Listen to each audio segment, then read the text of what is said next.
aboard. Your learning journey starts now.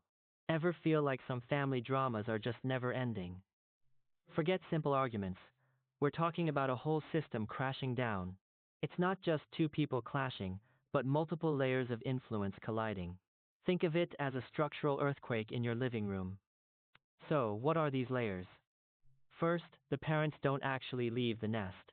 They're still there, using phrases like helping out or worrying for your own good to keep their fingers in the pie. Second, emotions aren't just feelings, they're weapons. Tears, threats, guilt trips, they shut down logic faster than you can say I'm sorry. Third, the marriage itself often loses its power. One partner might be doing all the heavy lifting, but the other holds the reins. And fourth, the kid becomes the ultimate prize. Suddenly, raising the child isn't just about their well being, it's about who gets to define the family's future. It's a tangled web. Okay, why do parents refuse to exit stage left? It's not just stubbornness. First, filial piety gets a modern makeover. It's not obey me, but I'm doing this for you. Sounds nice, right? Until it's not. Second, finding good childcare is tough.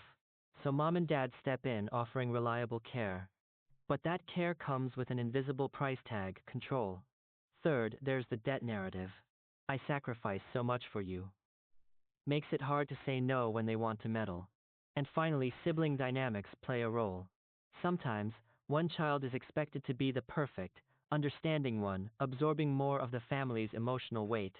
It's a complex mix of tradition, practicality, and obligation. Now let's talk about emotions. In many families, they're not just background noise.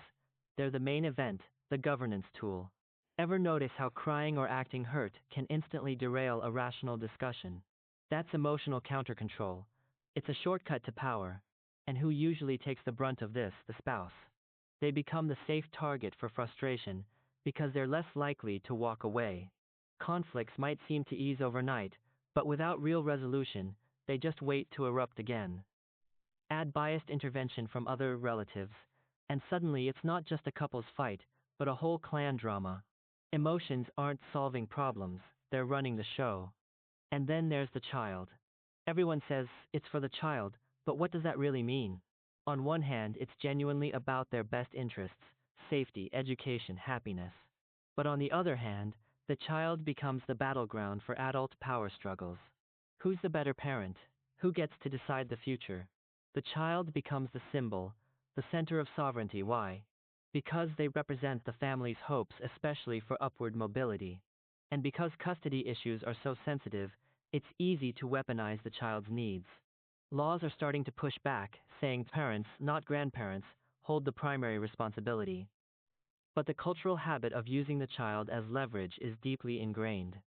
So, how do we fix this? Stop blaming individuals, the problem is the system. We need to rebuild boundaries, create clear rules, and stop letting emotions run the show. External help like professionals can be crucial. The real goal?